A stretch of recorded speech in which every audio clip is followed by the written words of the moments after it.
All right, here we go. Good morning, Amanda. Good morning, everyone. We are here today to talk about Pinterest, my favorite topic. And yes, I've had just a little bit of coffee.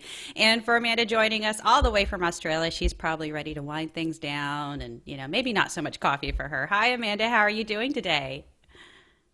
Sensational, thanks, Cynthia. Oh, well, thank you so much for joining me on this hangout. And actually, it's thanks to Google Plus that all of this happened. I posted about, I guess, a recent podcast episode that I did about Pinterest Smart Feed, and you shared an amazing experience with me in the Google Plus post. It's like, we have to talk about this, and what a better place to talk about it than in a Google Plus hangout or a Google Hangout on air. I got to get my terminology right. It's still early. Cut me a break. So you've been active on. Well, first of all, let's talk about what your business is and what you do and why you're using Pinterest. Okay, I'm actually a virtual bookkeeper, so I'm what they call a BAS agent here in Australia, which is a little bit different from a tax agent. So what I do is I help small business people. I empower them for using the cloud technology to do their bookkeeping. And I specialise particularly in using add-ons to save them time. And in the process of learning about the cloud technology, I discovered something called social media. And I had no idea what that was. A friend of mine had a course on LinkedIn, and I did one course with her. And then in April, I made the big jump to say, well, I don't know what it is in 2000, like last year. And I decided to get on a plane, go to America for the first time ever by myself. I've got a fear of crowds. So I attended the Social Media Marketing World Conference. Oh, wow. You went all the way in, right away to a big one. Well, I made the decision if I was going to find out how to do it, I wanted to learn from the best. And basically that's been my journey since that first introduction back in 2013 in April. And I've just gone and grown from there. Well, that is great. That is great. And I can completely relate to that story. As soon as you kind of found it, you jumped in and you just dove head first and let's just get this done and get it done right. Kind of like you, I went, from not really using, having a business about social media marketing and this type of thing to just diving head first and just going all the way in. So yay for us. Yeah, let's keep on doing it that way. Live on the edge, on the edge, I guess there. So you've had your business, you discovered about, how to use social media. You went to Social Media Marketing World, learned some great stuff there.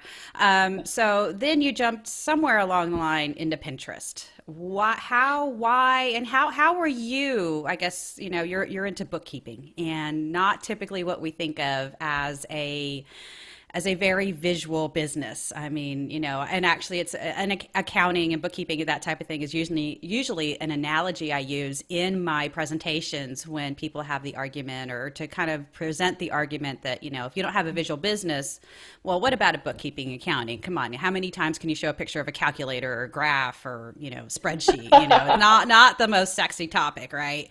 Or pictures anyway. I bet it can be really interesting because when it talks about saving me money and getting money back from the government, I'm all for that, So how were you able to kind of get to take your business that isn't typically something you think of as visual and make it visual so you can market it with Pinterest and other social networks? Okay. I joined a business about social media. It was called the Likeability Co. And I was with them for about 7 months, and they were a great team of people. They taught me a great deal, and we did some podcasts with Michael Stelzner and Chris Brogan, and so it was really good. But I made the decision to step back and focus on my business rather than continuing in a team situation. And I thought, well, what's going to be the most challenging platform I could choose? And Pinterest straight away came up. I thought, you know what, if I can make a success of Pinterest, then I can make a success of anything. So back in April, I think I had like 67 followers. That's And April of this year, correct? April 2014. April of this year, Mm-hmm. yes. So I had 67 followers. I hadn't done anything. And so I made the decision to do a lot of research. And I'm very particular when it comes to the filing, being a bookkeeper, of course. Mm-hmm. And I thought, well, if I organise my boards in a systematic way, and I love Twitter.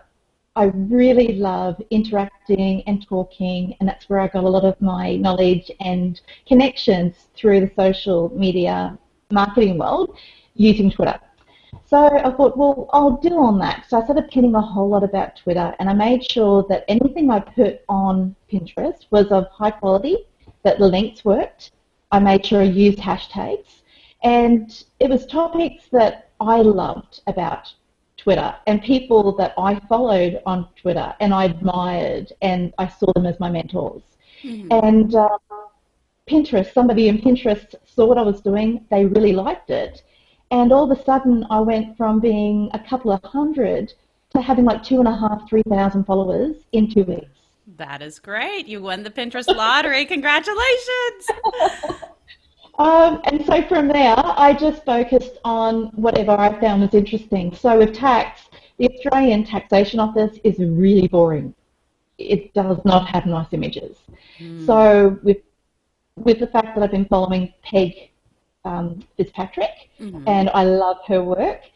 I checked out what she was doing, and she was using Canva and PicMonkey, and so I taught myself how to use those and made sure I made really beautiful, clear pictures. And I've got myself a little Samsung Galaxy K Zoom, which has got a 20 megapixel camera on it, and I take a lot of my own photos. And then I use Canva and put my own messages on there to post with the links to the ATO so I can keep people aware of what's happening and also make it really interesting. I have a blog as well. Okay, so let's kind of take that apart right there. So you have your link. You're creating images to then upload to Pinterest. Correct? Really good images using Canva, all those great things that we've learned from Peg and the team over at Canva Yeah, to make those great that's right. images. And then you're linking them to the government boring website. So you can still bring your Correct. followers that useful information. That's right. So I tend to use the LinkedIn platform, the publisher platform, where I'll Hmm. actually use my images and put it there. I might put like a bit of a teaser that then leads to my blog article. And then Hmm. from my blog article, I will connect that to Pinterest Hmm. with the links to the ATO. I'll mix around with the words. I'll change different pictures because different pictures and images attract different people and different audiences. And basically, with my blog, I try to deal on topics that small business people have a concern about, their pain points, the Hmm. things that they want to know rather than what I'm necessarily interested in. And that's basically how I've grown my Pinterest boards. And I'm very particular. I will make sure that, like, there's Vincent Nick, is Hmm. that the right pronunciation? Vincent Ing. Uh-huh. Um, I, Yep, I love how he explains everything on his website. So I went through and gave my board a huge spring clean and made sure that every single board has got keywords Hmm. that I articulate clearly, specifically what it is with no fancy gimmick words. So that when people search in a search bar up top, then they're going to find my boards, which they're then going to find my pins. So it's not unusual that before I see people actually pinning my pins, they're actually following boards first because they're finding that through the search. Hmm. Hmm. Yeah, yeah. So they found your boards. They took a quick glance at it, and they can see quickly and easily that you're pinning great stuff. That's right. And I think you really just shared the key there on creating a successful Pinterest account. You're making it for your customers and or the the people that you want to be your customers, the small business owners, and you're pinning information that you think will address their pain points. It's all about them. You're making sure that you're making them searchable and easy to find and discover. You're creating great images. I mean, you're doing all of the right things. So I'm not really surprised that Pinterest chose one of your boards to be featured and that you are having success with your Pinterest account. But I guess one question I still have is your blog. So you're Mhm. writing about small business related topics. Where do you find inspiration? Where do you get ideas? Let's just one of your favorite articles or an article about small business. Okay, a lot of small business people, and even I know myself, because how I became a bookkeeper was my husband is an electrician, and he Mm-hmm. never had the time to do his bookkeeping. And then his mates went, "Oh, your missus is doing the books. Well, I don't have time to do my books, so how about I give them to your missus?" And Mm-hmm. that's how my business originally started. So I know how difficult it is for small business people to get home and then do their bookkeeping. They Mm-hmm. don't want to do it. Yeah. So one of my most popular pins on Pinterest is actually how does a small business person get motivated to do their books? Okay. And So that a bit has been, inspirational there. yes, yes. So I don't, again, it's all about what my customers, what their issues are, Mm-hmm. what they are interested in, and then I focus on finding solutions for them. And it's not anything to do with me. And it doesn't even come into being like I want to get these huge followers. It's all about, well, what is it if I put myself in their shoes? What sort of things do I have problems with? And Mm-hmm. then I make sure that my articles address those problems. Yeah, so it doesn't matter what you're talking about, whether it's bookkeeping or fashion or cooking or time management or whatever the case might be. So how do you then take something like that, how to get motivated to find the time to do your books, and turn it into a visual? Where does your creativity come from? How do you decide what to use as an image? I guess, well, again, it comes down to I love photography. Mm-hmm. I love taking photos. So I again look at, well, if I look at one photo and I look to another one, which one's more appealing? And it's always something that's got a story to it or something that I can relate to. So when it came to the bookkeeping side, I took images that are cartoons about this woman with this crazy filing cabinet and this tradie sitting there. So I'm still appealing to my audience again, and it's something that they can relate to. So Mm-hmm. I try to make sure that all my images that I use, whether it be something to do with Twitter or whether it to be something to do with bookkeeping, or even if it's something to do about Pinterest, if I find an article that I think is really, I found very useful and I loved it, but their picture that is terrible, then I'll just make something up so that it looks appealing, and then I'll put my badge on it so that even though I make sure that I honour them and give them the credit with their article and their link, I have my little badge so they know that I, from my office books, actually shared that article. So Mm-hmm. you're doing those touch points. You're addressing what your customer wants, then you're making sure you've got branding so when they see that brand or they see that picture of me, they know who I am and they know that I do everything I can, that when I pin something or I blog about something or I tweet about something, I try to make sure that it's something that is of value to them. Mm-hmm. And I think that's where the success is because I know that my Pinterest for business as well on Pinterest has been also something that Pinterest highlighted for people. So I'm pretty sure there's a total of about 3 boards that they've highlighted over the course of the past 6 months, which has then That's maybe great. go from 67 to now 11,000. That is wonderful. That is wonderful. So you had all that great success. You've got your strategy down. You're creating these great images for articles that you write and that, for other people's content, if it's great content, That's but right. bad picture. So you're doing all these wonderful things. And then Smart Feed came along. Smart Feed came along in, I guess, Yeah. August and just changed things for a lot of people. In that conversation that we were having on Google Plus just last night, one of my other, I guess, Pinterest pals out there, Anita Locoyo. I think she's watching right now. She has been busily working over the past couple of years building her Pinterest account, and she noticed a big impact. But let's talk about your story, and then we'll kind of share what happened with Anita to kind of see that it's kind of something common happening right now. So what happened with you? Well, I didn't notice too much in August. In fact, for Mm-hmm. me, August was gangbusters. I was having like 256 followers a week. And in August, it was just exploded. So maybe they hadn't brought the algorithm that was experienced in this United States over to Australia yet. But Mm-hmm. I noticed since I've got into October is when it hit. I was getting anywhere from with Tailwind, which is a free analytics I use, they said I was getting about 125 on average a week through my Pinterest followers. And then I've noticed just the past 3 weeks, I've gone from having 250, 125 is the average that Tailwind says, to now being like 62, which is Mm-hmm. significantly different to what I've Mm-hmm. been experiencing up to this point. Yeah, that is a big difference, and you're not the only one. I've received messages from people. Anita shared some of her numbers. She was averaging 271 followers per week, and then dropped to 175. So a big difference there for her too. And I haven't noticed that quite so much with my account yet.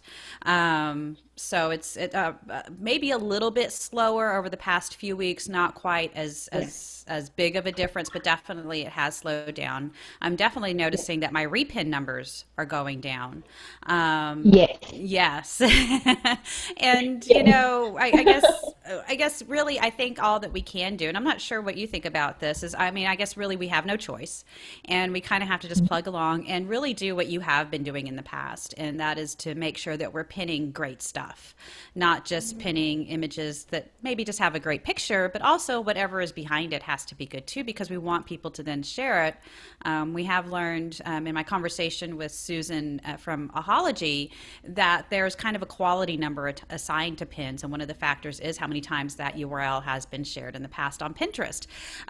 So how has this change? Is it going to change your approach to Pinterest? Is it going to change what you do next? Have you had a chance to really think about that? I've actually been doing a lot of experimenting. Ah. So, so I've actually changed my strategy. Whereas before, if I saw something from Rebecca Radis, or if I saw something from Mike Alton, or if I saw something from Peg Fitzpatrick, I just share it because I love all their work anyway. Mm-hmm. But I've got a lot more selective now. So what I've done is I've done a couple of experiments where I've gone to an article which I thought was great but didn't have a lot of followers, didn't have a lot of repins into Google, LinkedIn, Twitter. And then I've gone and sat and waited to see if it shows up. And like tonight, I've done another experiment where I've used, because I've been attending the social media Success Summit, Uh-huh. Ian Cleary brought out about I think it's BuzzSumo, where you can Uh-huh. actually go and see how often an article has been shared. So what I've been doing, and I've done it tonight just to make sure that it's still working, is that I had a look and it said something about the 10 words that you shouldn't use in your writing. And that's had like 29,000 shares on Google, and it's had 3,000 on LinkedIn, and so on. And so what I did was this. That article, again, does not have a great picture. The information on it is awesome, but the picture is terrible. So I went in, and I did this just before we came on tonight with Google. I went into Canva, did my own picture, did some nice wording on there. Then I uploaded it onto Pinterest. Then I put the link in, I put all the information in, and then I pressed share. Then I went into edit, and I made sure I put the URL in, and then I went to my feed on Pinterest to see whether or not it shows up or it doesn't. Mm-hmm. And yes, it's still working. It Oh, showed good. up straight away in my feed.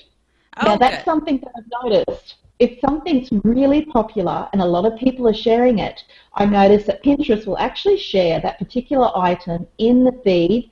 But again, the secret is you need to have a really good image. It needs to be a great image. And then when you do the wording, and that's something else I found, you need to make sure that there's keywords and that you include the URL. Because I've noticed you can put the information in, you can put all the keywords in, but if you don't actually put and cut and paste the URL on the actual description itself, as well as connect it in the edit but and put it in URL, Mm-hmm. then it doesn't necessarily show up immediately. But if you follow that system straight away, it's straight away in the feed.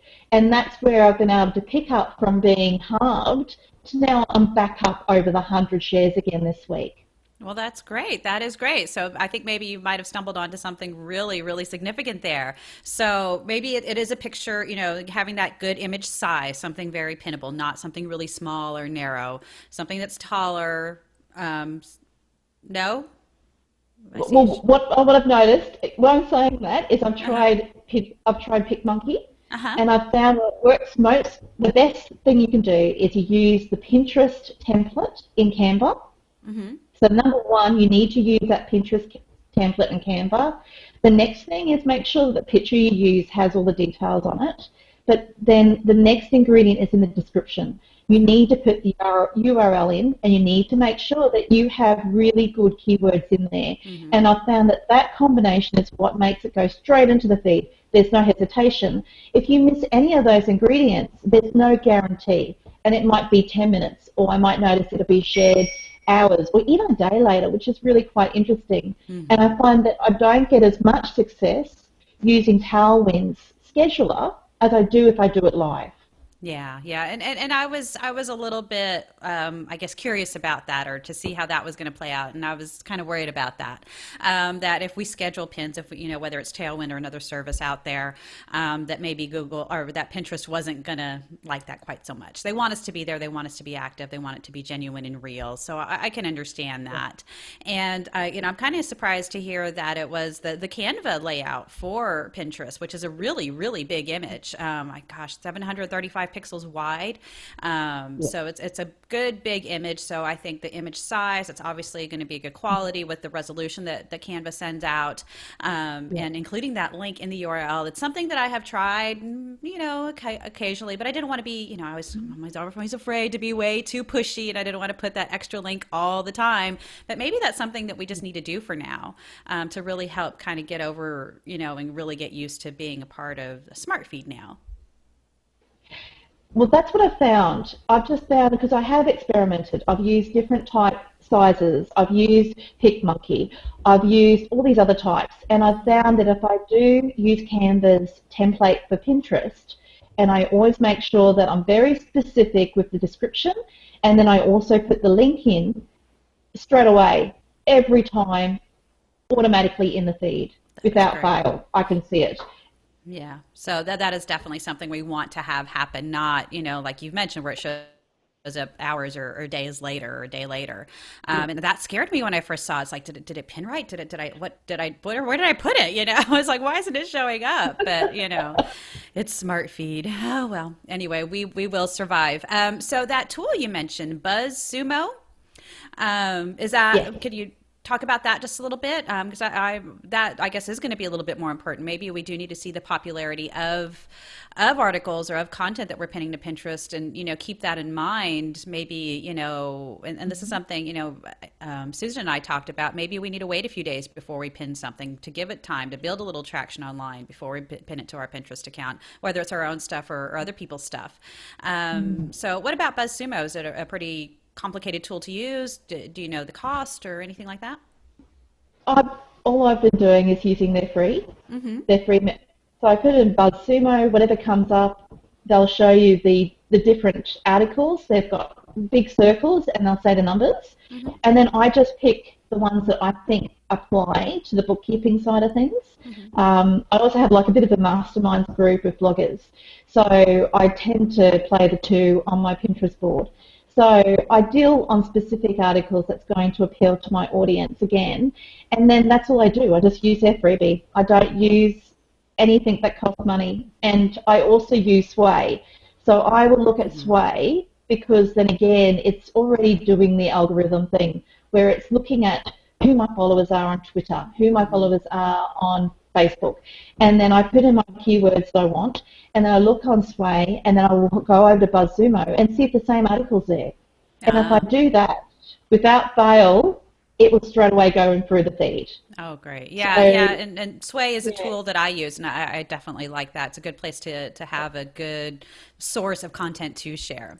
So it yeah. looks like in our Hangout event page here, Angela Hemmons, who is also a part of our conversation. Hi, Angela. Thanks so much for joining us this morning. Has a question for us, and she said she was just on BuzzSumo. So I guess she was just using that too. When you say put in the URL, do you mean in the name of the Canva? So I think we're kind of what we were talking about just a few minutes ago, since there is that delay here with Google Hangouts. And I think she's asking about where you put that URL in. Do you want to go ahead and describe how you do that? Okay, I always put an appealing question first, then I will, in the body part, I'll actually put something from the article, and I always put the URL, the actual URL from the article itself, not the link from BuzzSumo, into the last part. So I will always do my hashtags, before, and then I do my URL after. So it's the very last thing that I do in my description. So that's in your pin description. And then so, but if this is an image that you have created and then uploaded to Pinterest for somebody else's article that didn't have a quite so great image, then you edit the pin and add the URL as a source Again, for the image. So yes, there's two places that that's the URL correct. goes. Two Okay. places. Yeah. So I Okay. have two touch points. Yeah. Well, great. Well, good. Well, thank you so very much. It's going to be interesting to see what happens with Canva and I'm sorry, with Pinterest and how we can use Canva and what works and what doesn't with Smart Feed. Thank you for joining us. And where can people find out more about you and see what you're doing on Pinterest and maybe get a few bookkeeping tips, because who doesn't need that? Basically, you can find me on Pinterest or Twitter or Facebook. It's all the same. It's at My Office Books. So if you go at My Office Books, you're going to find me, and that's MyOFFICEBOOKS, just normal spelling. If you want to find my blog, again, it's www.myofficebox.com/blog, and then I've got all my blog articles there. So yeah, it's look for My Office Books and you'll find me. That is great. Amanda, thank you so much for staying up late. I know it's a late night for you in Australia. I really appreciate it. And I'll be around on Google Hangouts. And of course, you can always come on over to osopinteresting.com and leave us questions there. Thanks again, Amanda. Have a great evening. Oh, thank you so much. Bye, everybody. Bye.